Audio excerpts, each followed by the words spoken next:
लगातार हो रहे विमान हादसों से पायलट्स के मेंटल हेल्थ को लेकर भी सवाल खड़े हो रहे हैं। कई ऐसे रिपोर्ट सामने आए हैं जिसमें पायलट की मेंटल हेल्थ को लेकर एक बड़ा चौंकाने वाला बात सामने आया है और उनके जो स्वास्थ्य है वो इसमें खराब बताया गया है। मेरे साथ रंधावा जी हैं जो कि एसोसिएशन के अध्यक्ष हैं, फेडरेशन के। सर, मुझे बताइए कि जिस तरह की घटनाएं हो रही हैं, विमान हादसा हो रहा है, उससे खास तौर पर पायलट्स की हेल्थ पर कितना असर पड़ता है? पायलट्स का जो मेडिकल है, उनको हर 6 महीने या 1 साल में एज के हिसाब से उनका मेडिकल रेगुलरली होता है। और ये जो मेडिकल है ये एयरफोर्स की निगरानी में होता है, क्योंकि जो डॉक्टर्स जो इंडिपेंडेंटली जो एक पैनलिस्ट हैं, कोई 20-25 डॉक्टर्स हैं इंडिया में जो क्लास 1 मेडिकल करते हैं, क्लास 2 मेडिकल भी करते हैं, और वो एविएशन मेडिसिन स्पेशलिस्ट हैं। तो उसमें सारी मेडिकल जो टेस्ट हैं वो किए जाते हैं पायलट्स के लिए, और उनका मानसिक संतुलन भी देखा जाता है, और उनके जो भी बॉडी के पैरामीटर्स हैं वो सब चेक होते हैं। और ये कभी ये हादसे जो हुए हैं, इसमें कोई मेंटल हेल्थ को लेके या उनकी मेडिकल हिस्ट्री को लेके देखा जाए तो वो बिल्कुल फिट थे। तो इस प्रकार से जब कभी भी कोई प्रॉब्लम होती है, जैसे कि कुछ पिछले वर्ष या उसके 1 वर्ष पहले एक कैप्टन की उसकी मृत्यु हो गई थी जहाज के अंदर, हार्ट फेल हुआ गया था।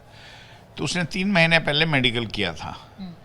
तो अब ये बॉडी है, अभी जो रेगुलर चेक होते हैं, और हर 5 साल में एक्स्ट्रा चेक्स होते हैं, जो कि मतलब कि पूरा बॉडी को उसमें 2D एको, स्ट्रेस टेस्ट वगैरह, UCG एब्डोमेन, और ये एक्स्ट्रा टेस्ट करके उनको ऑडियोमीटर भी होता है। तो उसमें वो देखते हैं कि सब अगर वो ठीक है तो उसको फिट डिक्लेयर करते हैं।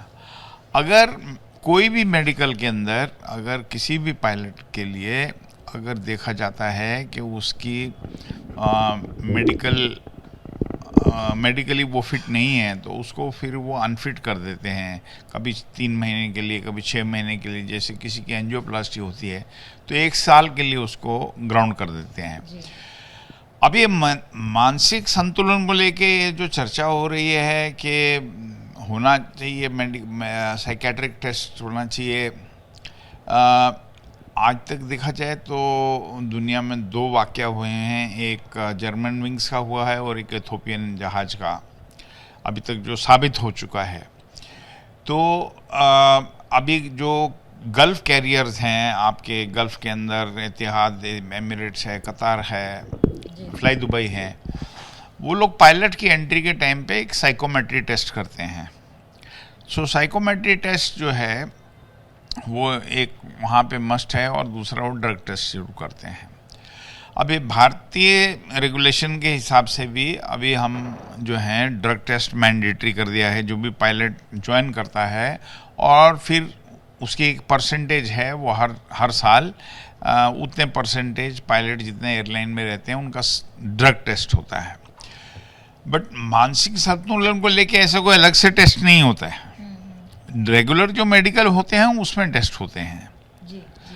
तो आपने जो सवाल उठाया है कि ये जो टेस्ट है ये किस सिलसिले में आप बोलना चाह रहे हैं? जी सर, मेरा एक ही सवाल है कि जो ये रिपोर्ट आया है कि 100 से ज़्यादा जो है पायलट्स वो बीमार हैं, तो ये बहुत नॉर्मल सी बात है? ये रेगुलर होता रहता है पूरी सर्विस में, कि चौंकाने वाली रिपोर्ट्स हैं ये? बिल्कुल चौंकाने वाली रिपोर्ट नहीं है। आप अगर देखें, जब मौसम बदलता है तो आम आदमी बीमार पड़ जाता है, ठीक है, और पायलट को पूरा मेडिकली फिट होना पड़ता है।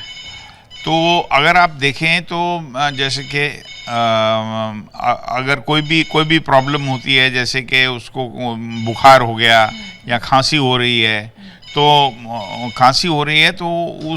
वो फ्लाई नहीं कर सकता। जैसे कि अगर मैं आपको बताऊं, जैसे कि गला खराब है, तो गला खराब होने से क्या होता है कि ये कान में एक स्टेशन ट्यूब होती है जो कि कान से गले को कनेक्ट करती है। तो अगर उसमें हवा पास नहीं होती है तो उसके ईयर ड्रम बस्ट हो सकते हैं पायलट के। और वो एक फिर उसका उसका आगे उसका क्या प्रॉब्लम है कि उसके आगे प्रॉब्लम में वो जब मेडिकली डाउन होता है तो वो 3 महीने 4 महीने लग जाते हैं वो कान को ठीक होने में।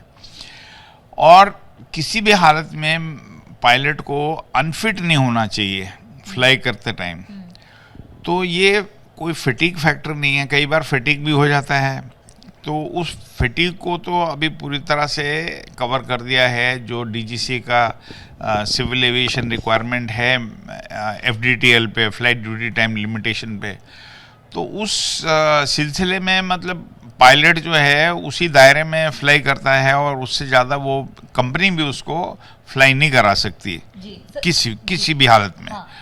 और जो मेडिकली उसको फिट रहना पड़ेगा। अगर आपको जैसे कि आपने आज रात को आप सोए और सुबह आपकी फ्लाइट है, आप सुबह उठे और आपको 102 बुखार है, तो आप फ्लाइट ऑपरेट करेंगे? नहीं। तो आप रिपोर्ट सिक करेंगे।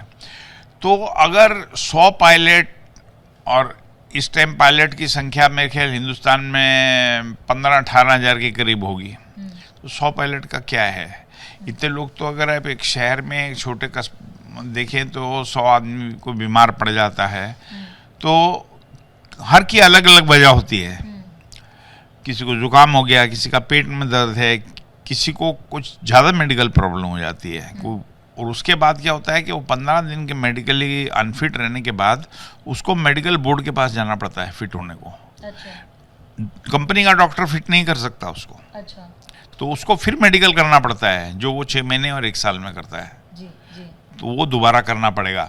अब जैसे कि किसी का पैर की हड्डी टूट गई या हाथ की हड्डी टूट गई, तो वो मेडिकली डाउन कर देगा कंपनी डॉक्टर। फिर वो मेडिकल के लिए जाएगा। जब उसका हाथ ठीक हो जाएगा या पैर ठीक हो जाएगा, प्लास्टर खुलेगा, तो उसको डॉक्टर जो है रिकमेंड करेगा। फिर उसके बाद फिर वो एयरफोर्स के पास मेडिकल के लिए जाएगा। मेरा सवाल ये है कि जैसे अगर कोई पायलट ऑपरेट कर रहा है और अचानक से उसकी तबीयत खराब हो जाए या थोड़ा सा वो स्टेबल नहीं है, तो खुद को कैसे सुरक्षित रखे, यात्रियों को कैसे महफूज रखे, क्या वो कर सकता है उस दौरान? यात्रियों को सुरक्षित रखने के लिए ये बहुत ही इम्पोर्टेंट है कि पायलट जो है उसको एब्सोल्युटली मेडिकली फिट होना चाहिए। अगर वो फिट नहीं रहेगा तो वो सुरक्षा कैसे करेगा? क्योंकि वो अपना आप देखिए जहाज के अंदर आपने कई बार नोटिस किया होगा कि छोटे बच्चे हैं, छोटे बच्चे जो होते हैं वो रोते बहुत हैं जब जहाज टेक ऑफ करता है या वो जैसे ऊंचाई पे पहुंचता है। क्योंकि उनका क्या है कि वो जो ईयर में जो प्रेशर है वो ट्रैप हो जाता है। तो जब रोते हैं तो ये जो ट्यूब होती है कान से गले को कनेक्ट करती है, वो उसमें वेल्व होता है, तो वो खुल जाता है, तो प्रेशर जो है रिलीज हो जाता है, तो बच्चा फिर चुप हो जाता है। इसी तरह आप सोचिए कि अगर उसमें इन्फेक्शन है, आपको गला खराब हो गया आपका, तो आपको कितनी दर्द होगी कान में, आप अंदाज़ा भी नहीं लगा सकते। तो वो कंसंट्रेशन जो है पायलट की वो चली जाएगी। तो इसलिए पूरे विश्व में ये पायलट को मेडिकली फिट रहना बहुत ही ज़रूरी है। और वही एक कारण है कि वो अगर देखा जाए तो पूरी सुरक्षा हो सकती है जो भी यात्रियों की। जिस तरह के हादसे लगातार हो रहे हैं, हम पढ़ रहे हैं, देख रहे हैं, तो इससे अभी जो फिलहाल पायलट्स हैं उनके ऊपर कितना असर पड़ रहा है, कितना असर पड़ते देख रहे हैं आप? पायलट के ऊपर ऐसा कोई उस पर असर नहीं है कि मतलब पायलट, क्योंकि ये तो रेगुलर चीज़ है, वो लोग मेडिकल करते रहते हैं। हाँ, ये जो हादसा हुआ था, हादसे के बाद जो है जो विचारधारा बाहर के मुल्कों में, वेस्टर्न कंट्रीज़ में जो उन्होंने अपनी संभावना उन्होंने बताया, उसको लेके उनको थोड़ा डिमोरलाइज हो गए थे पायलट्स। बट इसका मेडिकल के साथ कोई भी कनेक्शन नहीं है। अच्छा, ओके। कोई कनेक्शन नहीं है। अगर पायलट फिट नहीं होगा वो फ्लाई नहीं करेगा। अभी किसी ने मैं आपको और भी कुछ बताऊं कि अगर जैसे उसको मालूम है कि मेरी अगर अगले दिन फ्लाइट है, अब ये 100% ब्रेथ एनालाइजर होता है। अच्छा।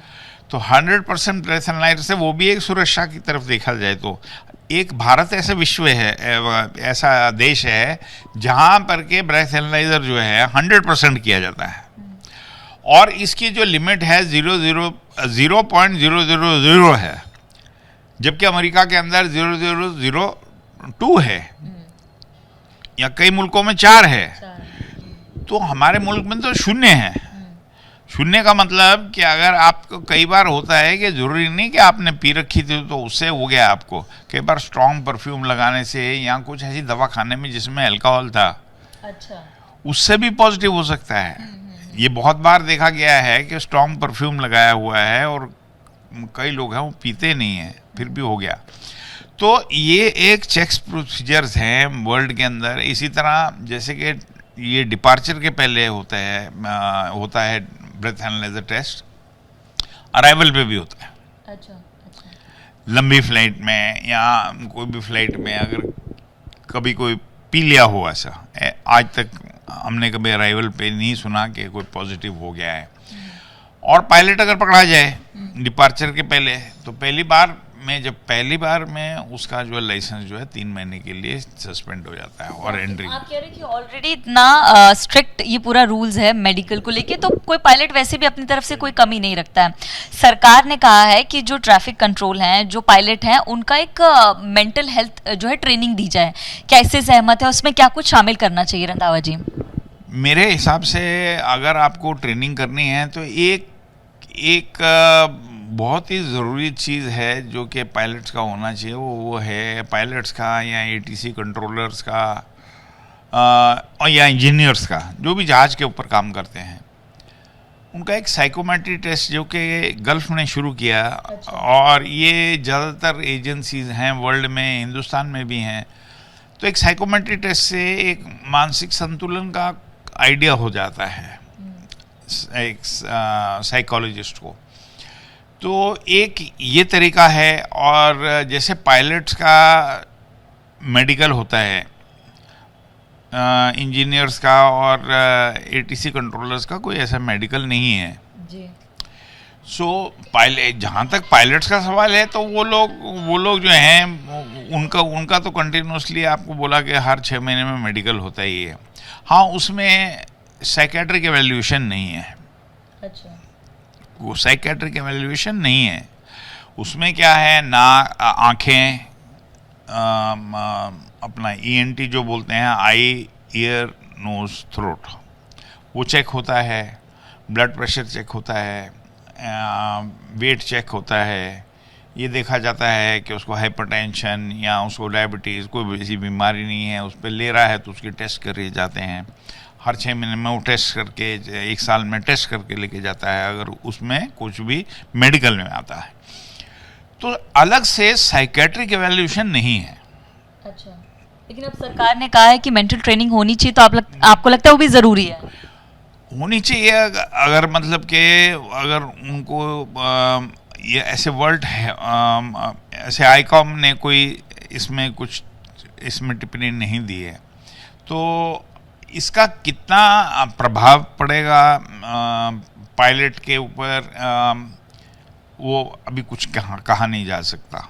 पर आप अगर ट्रेनिंग करेंगे तो किस प्रकार की ट्रेनिंग आप चाहते हैं? मतलब कि ना उसको स्पेसिफाई किया है कि किस तरीके का मतलब ट्रेनिंग उसको दी जाए। आपको मैंने बोला कि अगर जैसे वो डिप्रेशन में है पायलट, तो कई पायलट रिपोर्ट सिक कर देते हैं, ठीक है। और अगर फेटिग्ड है, मतलब अगर थकान महसूस हो रही है और बॉडी नहीं कोप कर सक रही है, तो वो भी रिपोर्ट सिक करते हैं। पर अलग से किस प्रकार की ट्रेनिंग आपके विचार में है, वो स्पेसिफाई किया जाए आपके? वो स्पेसिफाई करना चाहिए किस प्रकार की ट्रेनिंग को। मेरे समझ के बाहर है क्या ट्रेनिंग कर सकते हैं। ऑलरेडी जहाज के अंदर हम लोग एक क्रू CRM ट्रेनिंग करते हैं, क्रू रिसोर्स मैनेजमेंट।